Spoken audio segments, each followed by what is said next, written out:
जय श्री कृष्ण दोस्तों नवग्रहों की श्रृंखला में हमने गुरु, मंगल, शुक्र, शनि, राहु, केतु सभी पर चर्चा की, लेकिन बुध पर अभी तक हम चर्चा नहीं कर पाए।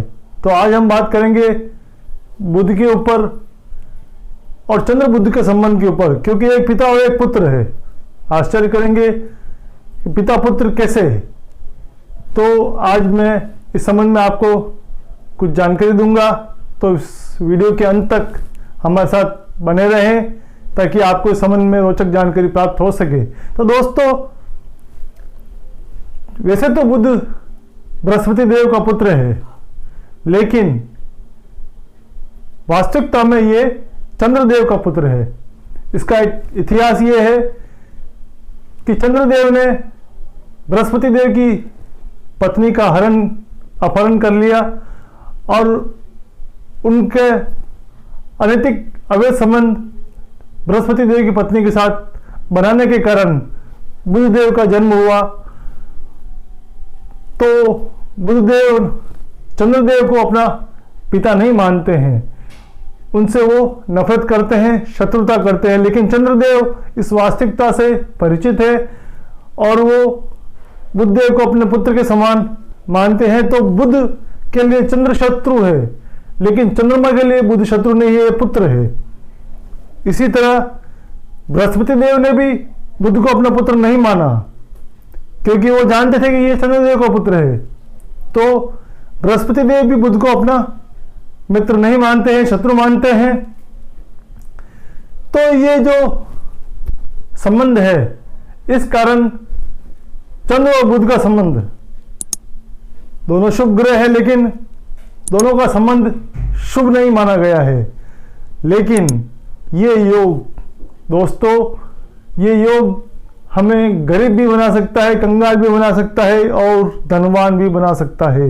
एक मन का कारक तो दूसरा बुद्धि का कारक, और दोनों का जब भी सहयोग हो जाता है, दोनों एक साथ आ जाते हैं, तो ये हमें कंगाल भी बना सकते हैं। अब आश्चर्य करेंगे कि कंगाल किस तरह बना सकते हैं, क्योंकि दो शुभ ग्रहों को एक साथ बैठना और चंद्र और बुध जैसे ग्रहों का एक साथ बैठना तो बहुत ही शुभता देता है, लेकिन ये योग अशुभ भी हो सकता है।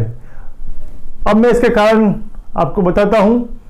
चंद्रमा मन का कारक है, लेकिन बुध का स्वभाव, वो जिस ग्रह के साथ बैठता है उस ग्रह का स्वभाव वो ग्रहण कर लेता है। केतु के समान इसका स्वभाव माना गया है।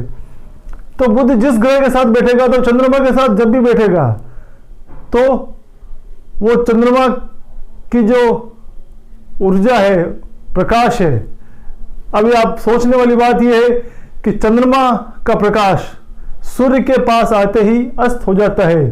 चंद्र और सूर्य जब भी पास होते हैं तो अमावस्या के आसपास ये दोनों पास आते हैं, लेकिन बुध और सूर्य दोनों हमेशा एक साथ चलते हैं। इनमें विशेष फर्क नहीं होता है। एक राशि या दो राशि से ज्यादा इनमें अनुमान फर्क देखने को नहीं मिलता है। एक दो राशि आगे पीछे ही ये चलते हैं। चंद्र, बुध और शुक्र, ये बात हमेशा याद रखना, चंद्र, बुध और शुक्र ये हमेशा साथ साथ ही चलेंगे, क्योंकि इनकी गति 30 दिन, 26 दिन, 28 दिन के आसपास की रहती है। तो इसी कारण इनमें अंशों का ज्यादा फर्क नहीं आता है। तो बुध जब सूर्य के साथ चलता है, तो चंद्रमा जब भी सूर्य के पास आएगा वो अमावस्या के आसपास ही आता है, और उस कंडीशन में उसकी जो आभा है, उसका जो प्रकाश है, अमावस्या के आसपास क्षीण होने लगता है, कम होने लगता है। ऐसी परिस्थिति में जब चंद्र और बुध दोनों साथ बैठ जाते हैं, तो चंद्रमा जब अंधकारमय हो जाता है और बुध उसके साथ आता है, तो वो भी अंधकारमय उसका स्वरूप हो जाता है। उसकी जो बुद्धि है, उसका जो ज्ञान है, उसका जो विवेक है, वो क्षीण होने लगता है ऐसे जातक का। यही कारण है कि चंद्र बुध की जब भी युति होती है, साथ बैठेंगे तो व्यक्ति को कंगाल बना देंगे, क्योंकि उसमें सोचने समझने की क्षमता, निर्णय लेने की क्षमता कम हो जाती है। चंद्रमा मन का कारक है, मन कुछ और सोचेगा, लेकिन बुद्धि उसका स्वरूप, उसका साथ नहीं दे पाती है, और इसी कारण वो निर्णय नहीं ले पाते हैं और आगे प्रगति की ओर नहीं बढ़ पाते हैं। वो असमंजस की स्थिति में रह जाते हैं, क्योंकि बुध में भी अगर आपका बुध अच्छा नहीं है कुंडली में तो दुस्वभाव ले लेता है, उसमें निर्णय लेने की क्षमता कम हो जाती है, क्षीण हो जाती है। ऐसी परिस्थिति में जब चंद्र और बुध दोनों साथ बैठ जाएंगे तो व्यक्ति का ना तो काम में मन लगता है, उसमें एक अजीब सा उच्चाटन सी प्रवृत्ति रहती है। किसी भी कार्य से सुबह जोश से शुरू करता है तो शाम तक वो क्षीण स्वभाव हो जाता है उसका, और वो उदासीता नेगेटिविटी से भर जाता है। जो संबंध सुबह मधुर रहते हैं वो शाम होते होते ढलते ढलते उसके संबंधों में भी कड़वाहट आने लग जाती है। तो यही कारण है कि जब भी चंद्र और बुध साथ बैठेंगे तो व्यक्ति को की उन्नति में बाधक बनेंगे, उसका विकास नहीं हो पाता है, वो धनवान नहीं बन पाता है। लेकिन यही चंद्र बुध का संबंध अगर दृष्टि संबंध बन जाता है तो व्यक्ति को धनवान बना देता है। चंद्र बुध का संबंध यूं अगर राशि परिवर्तन करता है तो भी बहुत शुभ माना गया है, लेकिन साथ बैठना बहुत ही अशुभ माना गया है। अब हम बात करते हैं कि दृष्टि संबंध में ये कैसे शुभता देता है। तो दृष्टि संबंध उसी कंडीशन में होगा जब सूर्य और चंद्रमा आमने सामने होते हैं, और ये होता है पूर्णिमा के आसपास। पूर्णिमा के आसपास चंद्रमा पक्ष बल में मजबूत हो जाता है, उसके प्रकाश उसकी आभा तीव्रता पे आ जाती है, प्रचंड हो जाती है और वो आकर्षक हो जाता है। ऐसी कंडीशन में, इस परिस्थिति में जब सूर्य बुध साथ में हो और चंद्रमा उसको देखे तो व्यक्ति को धनवान बना देता है, बुद्धिमान बना देता है, विवेकवान बना देता है, उसका मन पर उसका नियंत्रण रहता है क्योंकि सूर्य बुध उसको दृष्टिगत कर रहे हैं।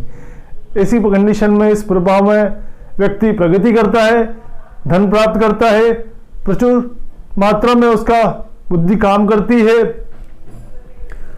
तो केवल संबंध दोनों का एक जैसा है, लेकिन साथ बैठने पर व्यक्ति को जहां कंगाल कर देता है चंद्र बुध का संबंध, वहीं दृष्टि संबंध होने पर वो शुभता दे देता है।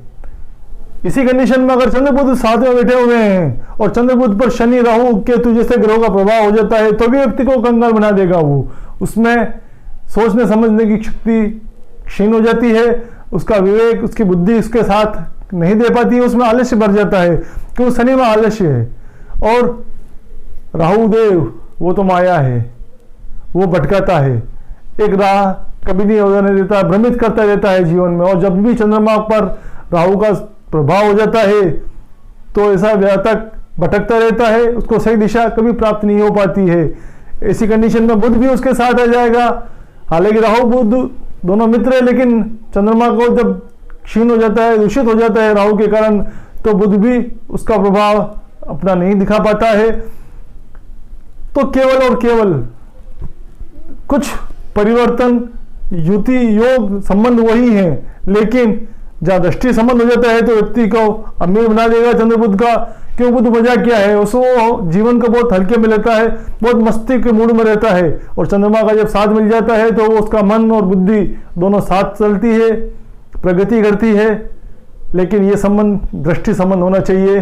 युति संबंध दोनों का साथ बैठना व्यक्ति को कंगाल बना देगा। तो दोस्तों, आज हमने चंद्र बुध के संबंध के ऊपर चर्चा की कि दोनों का जो संबंध किस तरह का होने पर व्यक्ति प्रगति करता है और कैसा संबंध होने पर व्यक्ति का विनाश और दुर्गति हो जाती है। तो दोस्तों, हमारे साथ इसी तरह बने रहिएगा। एक नए संबंध के ऊपर, एक नए विषय के ऊपर हम चर्चा आगे भी करते रहेंगे। तो वीडियो को अगर आपको पसंद आए तो लाइक जरूर कीजिएगा दोस्तों, इससे हमें मोटिवेशन मिलता है। और सब्सक्राइब करके हमारा सहयोग जरूर कीजिएगा। जय श्री कृष्ण।